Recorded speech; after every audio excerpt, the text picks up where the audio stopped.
Hello and welcome to the Q&A edition of the CFB Super Show. I'm your host, Walter Waddell, aka Dub Deuce 85.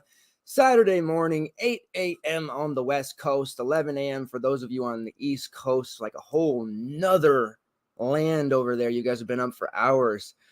Must be nice. You know, I always thought about this as a West Coaster, like you guys get to start slates later, like the college basketball, especially like 7 p.m. instead of 4 p.m. Like I'm still at work sometimes for slates. Like that must be so awesome. But then when you have those Pac-12 slates and you got games going till 1 a.m., maybe it's not so awesome. But then I started thinking about how I have kids. I don't sleep anyways. I'm awake till 2 a.m. So it wouldn't matter to me. So yeah, I definitely have some envy towards you East Coast fellas and gals. All right. We have a big Saturday upon us. We're in week 7. We are legit under 30 days away from college basketball. So we're going to have some Saturdays where we're not only talking college football, we're talking college basketball as well, folks. This is the time. We are grinding out college sports. NFL is still going on. NBA preseason coming to an end. Our NBA team is absolutely massacring the world. And then, of course, Euro League's going on. NHL is going on. I mean, my goodness, if you're not a part of FTN already, what are you legitimately doing? FTNdaily.com. Get over there, /pricing. Check out the different packages. You want to get a discount? I got a discount for you. DUB, Dub. That's me. Use that 3 letters. Get yourself a 20% off discount. You want to pay monthly? We offer that 20% off your monthly amount. You want to just pay all up front, do your yearly annual account, not worry about it, just get it out of the way? You can do that. Use my code DUB, 20% off. We offer articles. We have breakdowns. We have exposures. We have an optimizer for pro sports. We have projections. We have PrizePicks trackers, betting trackers, all this stuff to hold ourselves accountable, to help you win money. So you can see that we actually are practicing what we preach. We don't just say it and then don't have any, accountability within the results. We have shows, free shows like this one, but we also have behind the paywall shows that we do, NBA especially. That's a really good one. There was an early bird package that got you access to NBA at a discount. Also college basketball, also WNBA next spring. That's one of the things that I do grind as the niche sports extraordinaire that I like to pretend to be. Euro League, Summer League, preseason, all that good stuff. NFL still kicking. Our NFL team's still kicking ass. And we got a lot going on. But you're here right now to talk to me, or I'm here to talk to you about the Saturday slate, college football. Since there's a Q&A session, I allow you guys to kind of really, steer the show. So if you want to talk about some of the other slates as well, beyond just the main slate, afternoon, night, late night, all the secondary slates I find to be very, very profitable because people are so hyper-focused on main. Please ask your questions about those. Do you have betting questions or you want to have, comments about that? Please drop them in the chat. You have PrizePicks stuff you want to talk about. We got our main 5-pick flex play in very early, like Tuesday night, Wednesday morning. A lot of the numbers have changed. If you're just now getting to those, go ahead and ask me. If the numbers haven't gone too high, I'll definitely let you know. If they have, then we'll redirect and find some other value. Really use this show as a way to kind of reiterate any core plays that I'm looking at, from the last 48 hours or so that I did the Super Show on Thursday with my good friend and old co-host Pete Cole. Our thoughts obviously change, evolve. News comes out. There's already some injury rumors coming out. There's already some news that's dropped. So there is quite a bit to talk about.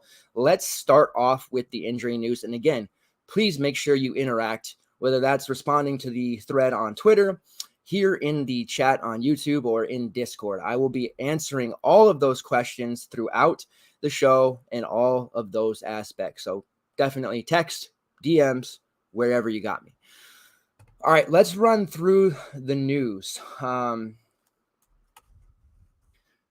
First things first, we are all about Spencer Sanders like we were last week, right? Like Spencer Sanders, we're very worried, or I was very worried about, going to him after such a great few games. It felt like, if he's going to bust, here it is. Going back to him, the rest of the industry is as well, but there's some chatter this morning about how he's dealing with some shoulder pain. It's unlikely that he'll actually miss the game, but it's at least on the table. And it is an afternoon game because an easy pivot would be to the other side of that game with Hacksaw Duggan. I would personally, if I knew Sanders was out, I would probably just go to Jason Bean of Kansas and just, target that Oklahoma matchup. But that game's 3 hours earlier. We won't have that option. So you either have to, you really do have to draw a line in the sand. You have to say, I'm going to wait for the Sanders news and let the chips fall how they may, or I'm just going to make a preemptive strike, play Jason Bean, and watch him tear up the Sooners secondary. I would be shocked if he missed this game against TCU. I think it becomes a matter of pain tolerance and how warm-ups are going to go. I don't think he's going to miss. It is college football. Literally everything is on the table. Anything could happen. It wouldn't shock me if he did play, or if he did play, sure. And it wouldn't probably shock me all that much if he didn't. I'd be disappointed, sure. But it's definitely something that we have to account for. We're 51 minutes away from the first set of games locking. And it's just something that you need to have in the back of your mind because potentially slate altering news. Sanders is going to be probably one of the higher owned players on the slate. Chalk at this point, with the way that the slates are priced and the way that there's so many different viable options, we're going to see less 40-45% ownerships and more 20 to 28% ownerships, which is where the chalk is going to lie. So you're still going to get guys under 30% that are technically chalk, but you'll have a little bit more room and to crush the field there. But Sanders is a guy who could end up creeping above 30%. However, with this news, we may see that dwindle down slightly. That's the first bit of news we need to definitely be aware of. Just some other housekeeping. Jarrell Brock for Iowa State. He is warming up, having their running back, is going to help Xavier Hutchinson as they'll have to respect the run game. I'm very, very confused about the Texas line. Texas 16-point favorites. I did go ahead and I found on Will Hill, Iowa State +9 in the first half. Texas, looked great last week, but we have to take into account who the hell they played. And it's not as if there's some kind of, elite force now. The defense is still pretty suspect. They are not some world beater, and I think Iowa State has enough weapons at their disposal, especially with Xavier Hutchinson, that they can keep this game close. So that's a betting opportunity there for you. Jarrell Brock being back in the mix also helps. For Auburn, not that it matters for DFS at all. This is on the slate, but I'm sure no one's really looking there today. TJ Finley is dressed. They're using the term dressed out, which I hate. This guy's dressed out. Is he dressed? Is he out? I don't know. He's dressed out for the game at Ole Miss. So he's probably not going to play, but there is a chance he does. So that is the bit of injury news to take a look at there. Let's see what else we got going on. So that's the injury news. Let's check in here. Friedman from the Discord says he's not seeing enough line movement on the TCU game to say Sanders isn't playing. It's still extremely early. Like I said, I would really doubt he sits in this game. I don't think that he's going to be in so much pain that he can't play. So as of now, my stance is that he plays. Sean T says, I'm slowly fading away from the Maction chalk. I'm starting to see a lot more people say that. There's a Mac game. Everybody's going to be on it. And it's, got the bust potential. I'm not trying to get too cute with it. I found myself, I always get real cute. It worked last week with Jatavian Sanders. It didn't with Dalton Kincaid. But if you're looking to fade someone from Ohio, I think your best bet is to fade the probably second highest owned player on the slate at any position, Sam Wiglusz, who is 5K. The Ohio State walk-on has been just crushing it the last 3 games, and especially in the last 2 for conference play. Definitely Rourke's number 1 target. I'm not worried about Rourke in this game. He's going to throw a lot. He's going to score touchdowns in a myriad of ways. I'm not worried about, Bangura. He's going to get a lot of carries and touch the ball a lot. It's Wiglusz that I think has the most bust potential, and he happens to be the chalkiest play. So if you're getting worried about this Ohio game, that's probably where you want to look to fade. I am running the Ohio stack myself. That triple stack has been really good to us. It worked with Texas last week. We've done it a couple of other times, UTSA last night. Now, Western Michigan has Corey Crooms. The Ohio pass defense is just atrocious, giving up a bajillion yards through the air. So you can run Crooms back if you feel you want to run back in that stack. I think the main decision you'll have to make on this main slate at least is Xavier Hutchinson at 8-3. I'm seeing a lot of people talk about, he hasn't been performing. I need that salary. Let me get away from him. I mean, he scored 21 plus fantasy points on DK in 4 of 5. The game that he really underperformed, he still caught 8 for 84 for 16.4 fantasy points.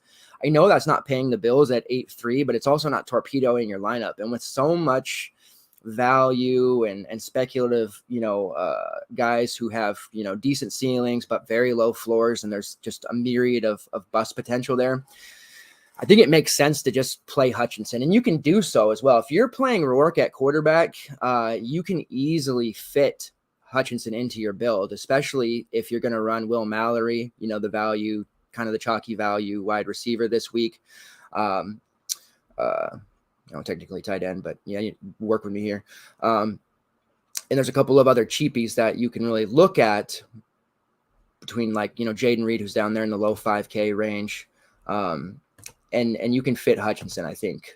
You have Jordan Watkins, you have the Maryland tight end, Corey Deshays, you have Caleb Smith at 4K. Who else we got? Jacoby Jones, Puka Nacua. You got my man, Jason, if you want to go back to him at 3-7 today against Iowa State. Probably not, but I always love him. I'm eternally grateful for how he played last week.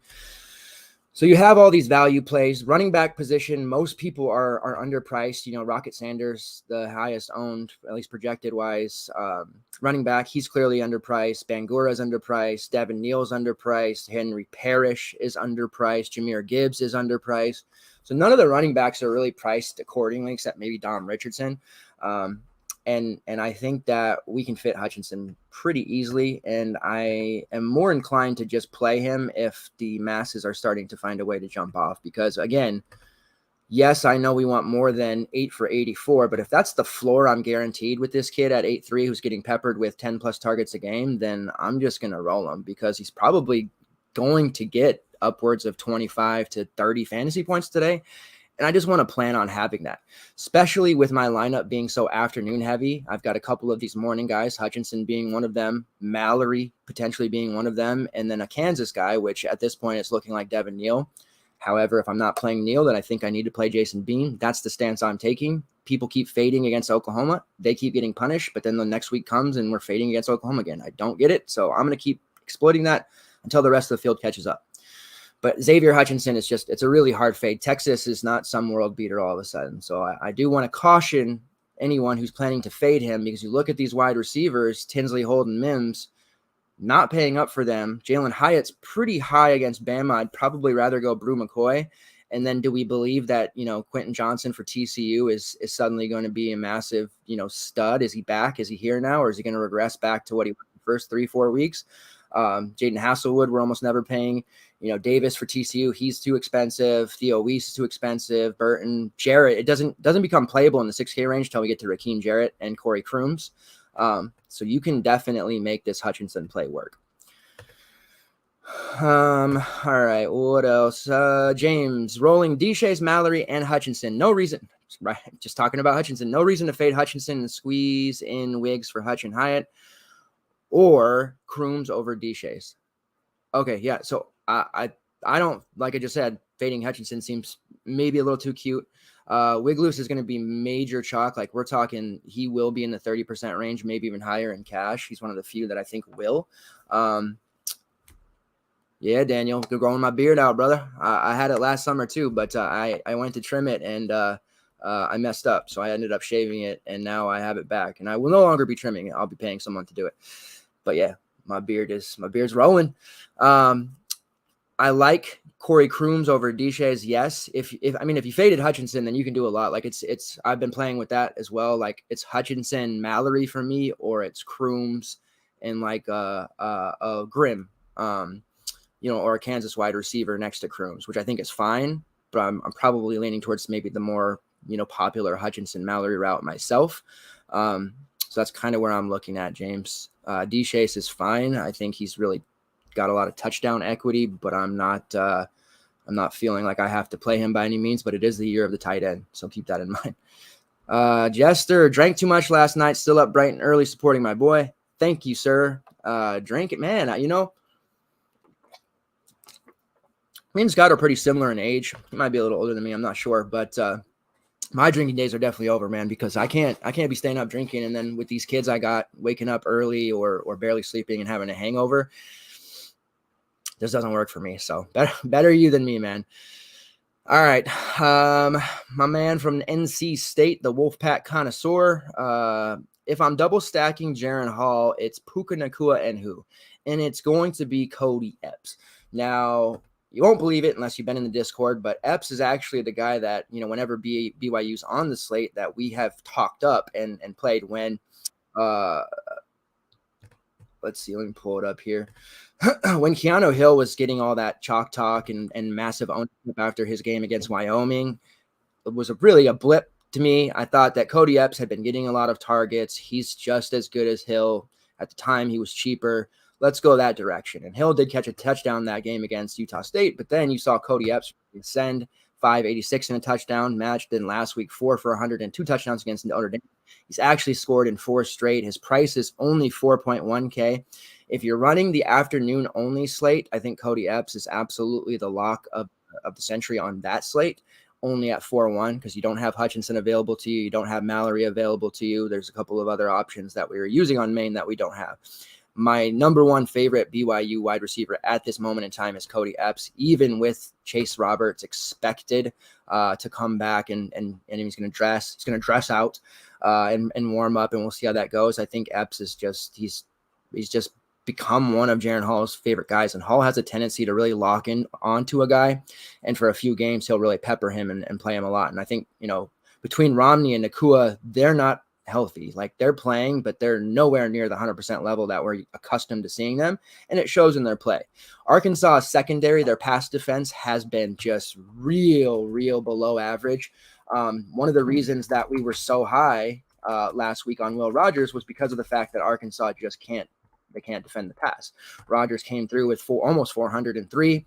So we're going to be looking on an opportunity for Hall to really shine with his arm and do some serious damage. When you look at it, they had a couple games against an injured Bryce Young, Max Johnson, Missouri State, like the Missouri State quarterback, Jason Shelley, he threw for almost 400 against them.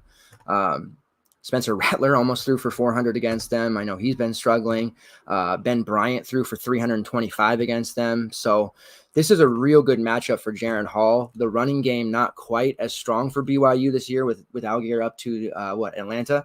And they're going to lean the pass, and they have a bunch of different options there. So I liked the Hall play. I like Nacua always. He made us a bunch of money last year at low ownership, but Cody Epps is your option there, my man. All right. Woolsey asks, can we play Bean naked? And Jay Craig says, can you touch on Bean again?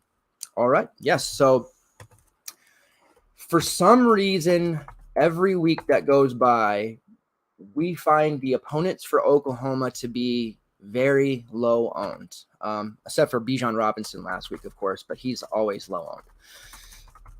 Oklahoma is giving up 30 plus points per game to their opponents, 450 yards of total offense, 214.5 yards on the ground, 240 plus passing yards through the air, although that's been more lately. Oklahoma is struggling. They are looking like they're going to get Dylan Gabriel back, which is a nice boost for them. Their offense will at least be able to generate some yardage, some scores, which will keep that defense off the field maybe a little bit. They were embarrassed last week, 49-0. Quinn Ewers threw for 289 and 4. Coming back from a collarbone injury. He's a freshman. He played 1.5 games before that. The week before, I was on Kendre Miller. He was low, and I told you guys, this is the matchup. We got to exploit this running game. He did well, but Max Duggan, Hacksaw threw for 302 and 3, rushed for 116 and 2. Kansas State the week before that, Adrian Martinez threw for 234 and 1. Well, that's not a big stat line, Walt. What are you talking about? Well, he rushed for 148 and 4 as well. Amart, who, much like Spencer Sanders, is known to throw interceptions or make mistakes, hasn't really been happening lately for either of them. He did quite well. I will give it to Oklahoma. They shut down Casey Thompson in Nebraska after Nebraska had a pretty decent first quarter. Nothing happened after that. Kent State who was playing with them for the first half, didn't generate much, didn't score, so their defense looked good there. And then against UTEP, Gavin Hardison threw for 250. Nothing spectacular. A couple of guys caught 70 yards, but it's UTEP. With equal or better competition, especially the last 3 games, Oklahoma has been shredded. We're looking at a combination of, and I'm going to keep harping on it because I can see the stats on YouTube, and looks like there are some new folks to the Super Show. Welcome. This is your first time. Thank you for watching me. Last year's Missouri team couldn't stop the run at all. Like, guys were going for 150 plus without even trying. Michigan State Spartans still can't touch the pass this year. They're still pretty bad, but last year they were historically bad against the pass, giving up 500 plus yards. Oklahoma, and I know there's some Sooner fans in Discord and on the show, and I'm apologetic. I'm a Husky fan, so feel free to check me back. We can't play defense either. They're a combination right now of that Missouri-Michigan State defense. They can't defend the run. They can't defend the pass. They're not tackling well. This is a great opportunity for Jason Bean with James Daniels banged up and possibly out for the year. There's been a lot of conflicting reports. Daniel says he's not out, but that might just be players saying that, right? This is a great opportunity for Jason Bean to just shred out and kind of rectify last year's wonky season where he was a starter for a lot of it and didn't look good. In relief of the injured Daniels last week, threw for 16 for 24, 262 yards, completed about 67% of those passes. That's great. 4 touchdowns, did get picked off, but whatever. Rushed for 34 yards, did fumble, didn't lose it. He has rushing ability. He does have a rushing touchdown this year and some garbage time work. He's just a really solid option that can perform here. And I don't think at this point in conference play, it really matters which quarterback a team is using against Oklahoma, and having Dylan Gabriel back is fantastic, but he doesn't play defense. The only thing he's going to do is allow that defense to have an extra Gatorade break, an extra long Gatorade break, which maybe will help them, maybe instead of giving up 49 points, they give up 47. So that Gabriel return helps with that, but it's not going to make that huge of a difference. The only thing that's really bugging me about Jason Bean is the fact that he had such a monster game last week. DK, surprisingly, because their pricing has sucked this year, we're able to adjust very quickly and price him at 7.5. It's tougher for me to get there because we have Spencer Sanders at 7.9. We have Hendon Hooker at 7.7, who obviously is always in play. I'm not using him on my main, but he's certainly in play. You have Max Duggan sitting there at 8K. Like, you have some guys just a few hundred more that are a little more known commodities. Now, I used Will Rogers last week and Spencer Sanders, stuck with it. It worked out fine, but I was kicking myself because on the show last week, Jake and I said, Quinn Ewers cheap. He's going to do well. Almost 304. This is just a great matchup for Bean. He has rushing ability. If you want to kind of pivot off the Sanders chalk there and you're worried about this shoulder issue flare up, then Bean is definitely your guy. The only thing, and it technically doesn't matter in the grand scheme of things, it's an early game. In college basketball, you hear me talk about late night hammers and PMR and stuff like that. I don't really care about that as much in football, but in basketball I do, because I've been passed by by someone late in the slate so many times in basketball. I don't know. We have all of our PMR in the afternoon, so if you take a shot on Bean and he busts, unlikely, then you're going to be playing catch up the rest of the slate. Just depends on your personal tolerance. But let me repeat. Anyone versus Oklahoma is a fantastic play, especially when they don't even project to be that highly owned. Sean T asks, what is the Iowa State rush defense looking like in terms of are they able to hold up? They're a pretty good defense. Their opponents are scoring less than 15 points against them. They're giving up right around 90 yards per game on the ground, 186 in the air. They've been really strong. I think that a lot of people are fading Bijan. It's a price reliant thing for me. I'm not fading him because I think the matchup is tough. I don't worry about that too much, but it is a bad matchup. He is highly priced. We saw against Kansas. Kansas beat them, but Jalen Daniels was completely shut down. Devin Neal had 75 yards for them, but they were so hyper-focused on Daniels. Last week against Kansas State, Deuce Vaughn was a non-factor, 23 yards on 10 carries. Amart, who had been a world beater, only got 77 yards. They won 10-9. So Iowa State's losing these close games, which is why I like the spread for them. They did give up 31 to Baylor. The Reese kid ran for 78 and 1, but it was mostly Blake Shapen that beat them. Against Ohio, they shut them down. That's one of the games before that Rourke sucked, that he hasn't done well. Against Iowa, close win, 10-7. LaShawn Williams rushed for 34. So the Cyclones defense is very good, which is really something to take into account. I think Bijan's more of a GBP play anyways, but they're definitely stopping people, and they haven't had anyone rush for 100+ yards against them individually yet this season. So we'll see if it happens this week.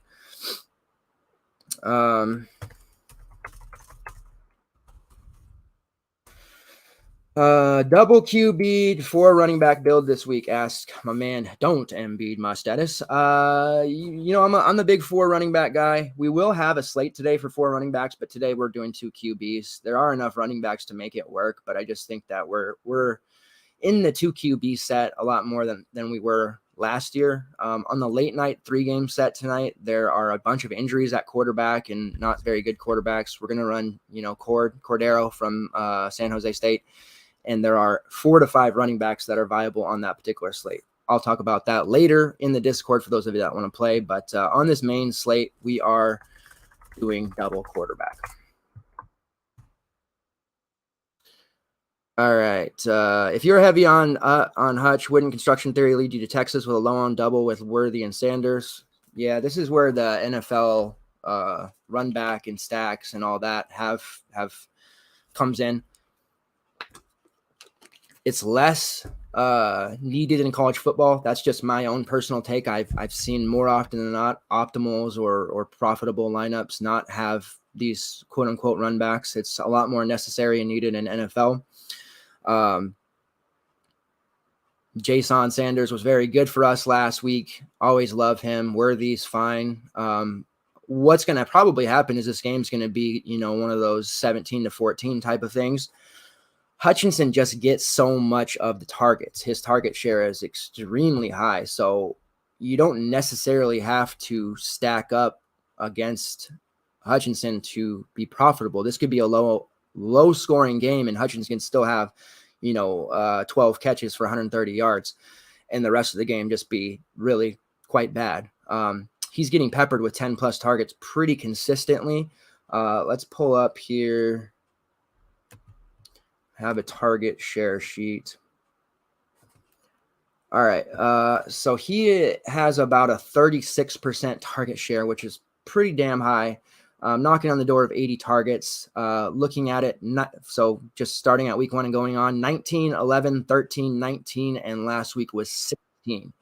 So you're seeing even in the game where he had 8 for 84, he still had double-digit targets, and those games were all 10-9, 14-11.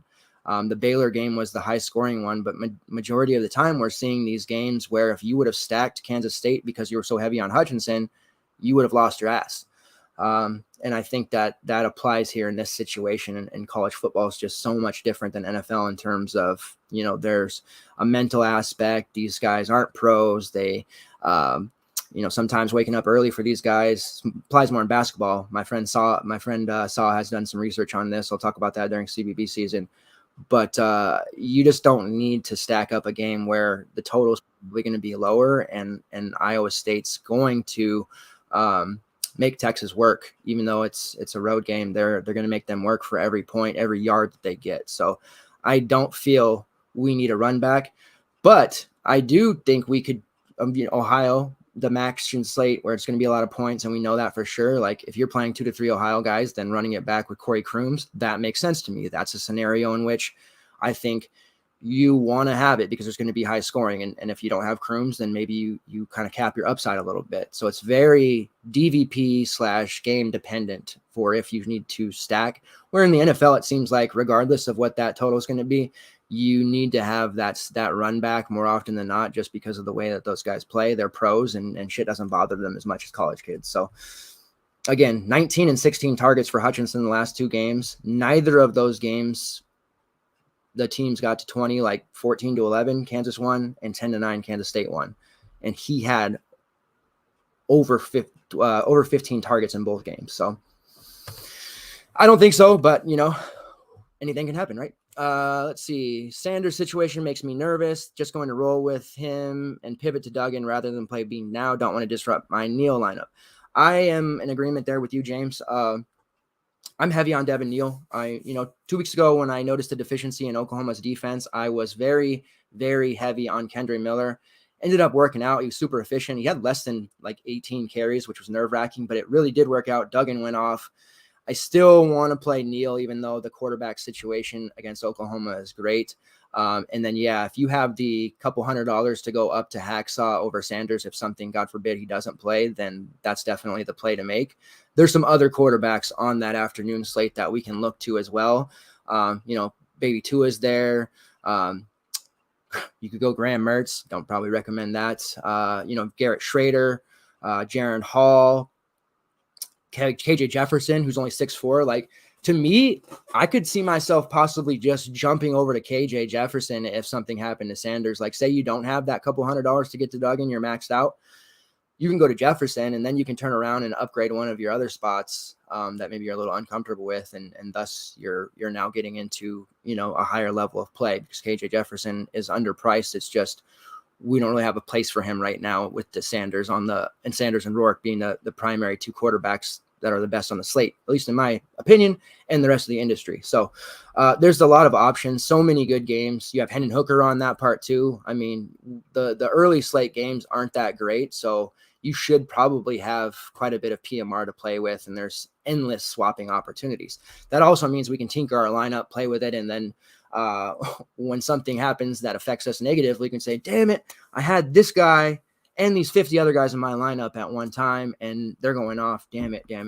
Just someone's pretty notorious for doing that. I won't name names myself. But yeah. All right. Love the info, Walt. Got a morning off work, so check this out. Thoughts on Jacoby Jones over Wigloose Chalk? Yeah, man. I've had a couple questions about secondary Ohio receivers in the Discord this morning too. Between Kyler Walton, Jacoby Jones, James Bostic, a couple different options. Let me run through the targets, and then we can kind of talk about this. Wigloss leads the team with targets with 41. Ohio State walk-on transfer. We talked at length about him. Miles Cross, 34 targets. That's a name nobody's talking about. Jacoby Jones, 26 targets. James Bostic, 24. Tyler Walton, 19. Now, Tyler Walton has played 3 less games than everybody else. So the fact that he has those 19 targets is at least interesting. Walton, showed some flashes in last season at least. He's been out I believe he was out last game. So don't quote me on that. But, with him kind of not going, Jacoby Jones has really stepped up, especially the last couple of games. Break it down further. 7 targets last week, caught all 7 for 121. The week before that against Kent State, a non-factor, caught 2 of 3 against Fordham, caught 6 of 8 for 104 and 2.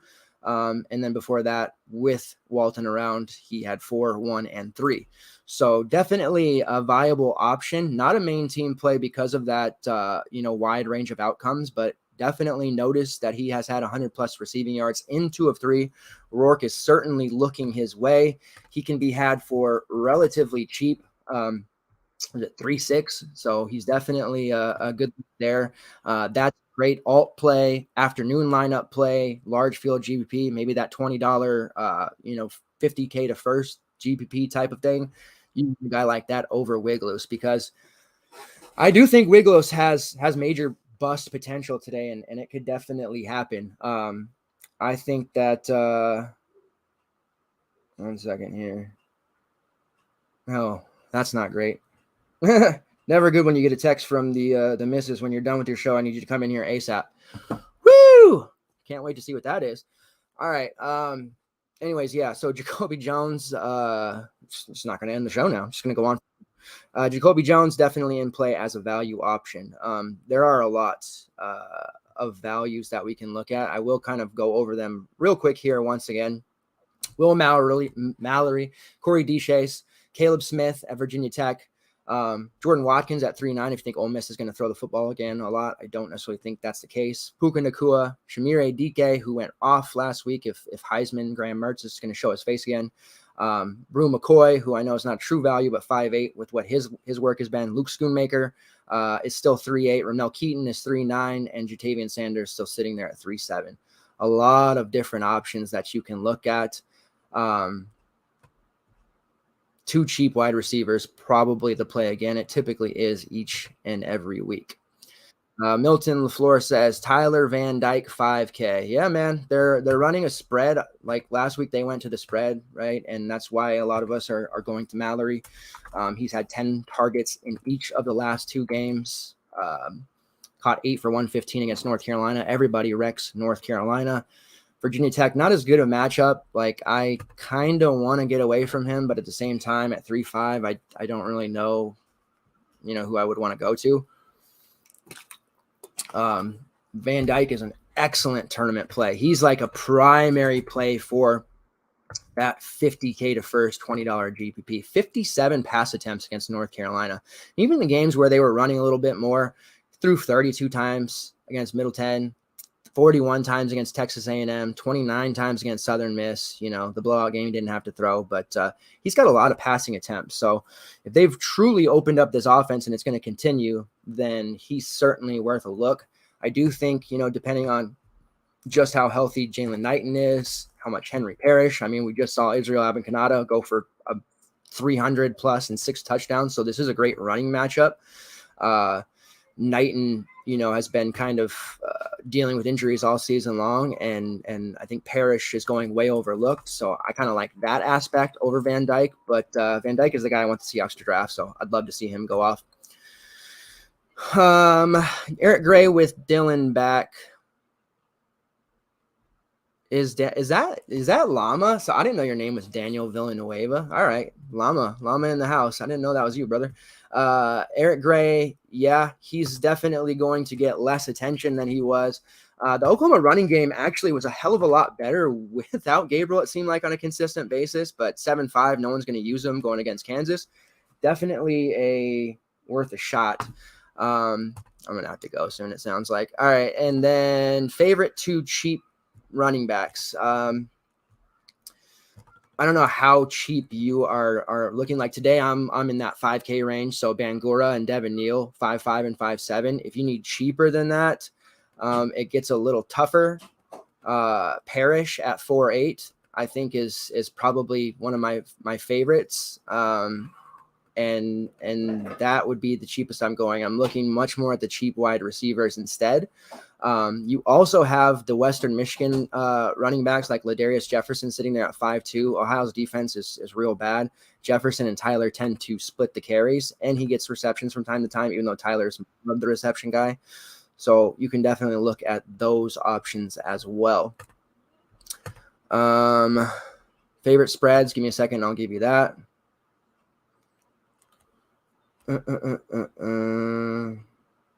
All right, latest from somebody on Twitter. From what I've heard, expect Oklahoma State quarterback Spencer Sanders to play against TCU. Shoulder wrapped in ice post-game last Saturday, but remember, he is one tough mother effer, and that is his words, apparently. Jay Cush asks, Gibbs, Neal, or Tucker, Rocket? Gibbs and Neal for me. I have both Gibbs and Neal in my main lineup. I love Rocket Sanders. I think he's going to be one of the higher-owned plays. I'm having trouble getting him in because I am prioritizing Jahmyr Gibbs. I do want someone from Kansas. It's just I gotta have it, and I'm really high on Bangura. So Rocket's ending up not in my main, but I have him in the afternoon slate, so I'm good to go there.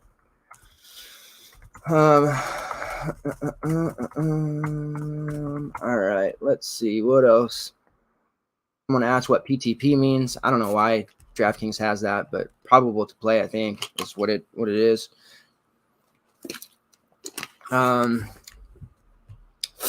Let's see. What are people saying on Twitter? Judkins, Bijan, or Gibbs, Corum? Second, Gibbs and Corum. I'm not playing Bijan today, even though he's always in play. Jahmyr Gibbs, even with Bryce Young playing today, they're going to lean into Gibbs. I went in length in the article yesterday and at length on the Thursday show. Gibbs wasn't getting a ton of carries early in the season, people wondering why they even got him from the portal, and it was to protect from injuries like they suffered to Bryce Young. And then when they got into the meat of their SEC schedule, they have themselves a bona fide stud back that they can lean into, give a lot of carries. He can catch the ball, do a myriad of things. So Gibbs touches should still see, 25 plus at minimum with Young back in the mix. he'll get receptions again, which was kind of falling off a little bit.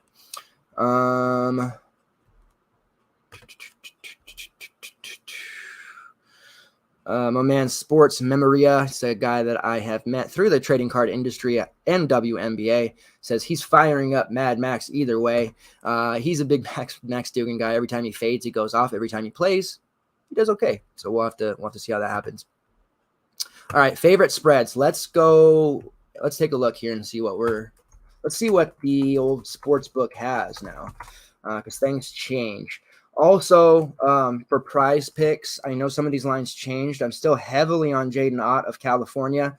I believe he's up to 101 now. He was at 98.5 when we got the over. Definitely still like that up to 105. Jacob Cowing over 80 and receiving yards. Chris Rodriguez over 88.5 rushing yards. Dorian Singer had over 57.5 receiving. I think he's up to 61, 62 now. I still like it, but he's not a primary play. Riley Leonard over 20.5 fantasy points against North Carolina. Those are my main PrizePicks plays. All right, let's see. It's weird. Where's my college football page? Let's get it on the app, because for some reason I've been seeing a lot of DKs taking college football off the sportsbook. It might just be where I'm located. I don't know. I like Iowa State. If you can get it on Will Hill +9 first half against Texas. I was going to do the +16 thing, but I decided not to do that just in case Texas got hot in the second half. But +9 in the first half is a very advantageous bet. Kansas +9 on DraftKings. I'm all over that. I think that they're going to cover. I don't want to say easily, but I don't know how they wouldn't. I am going back to my Washington Huskies, but that's more of a homer bet. Money line instead of the -14. And those are my primary options there. DK is glitching out on me for some reason. So that's okay. Here we go. I do like Michigan -7, by the way. I know the world likes Penn State for whatever reason, but Michigan -7 for me is the other bet that I'm looking at this morning. All right. If running Sanders, do you play green or go naked somewhere else? I have 5,200 at wide receiver.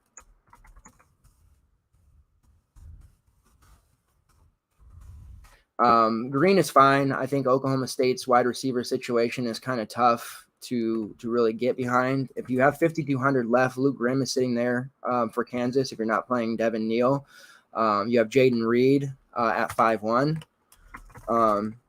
But I don't feel like I need to have a pairing partner with Spencer Sanders. I didn't feel like I needed it last week. A lot of his receivers didn't do well. He had one in particular that did, and he ended up scoring 34. So running him by himself certainly works. Jay Craig asked, Hutchinson, Van Dyke, Bangura, or Jefferson, Allen, Mallory? Shit, that's tough. Go on the Hutchinson, Bangura side because I have those guys. I have Mallory too, but I'm going to go with the side of Van Dyke, cheap. Bangura is going to go ham today. Hutchinson he's just too reliable. I know people are gun shy from paying up. Rashee Rice didn't produce last night. The pay up receivers have not necessarily been paying off all that often, but I'm just going to go where the targets go and stick with Hutchinson there. All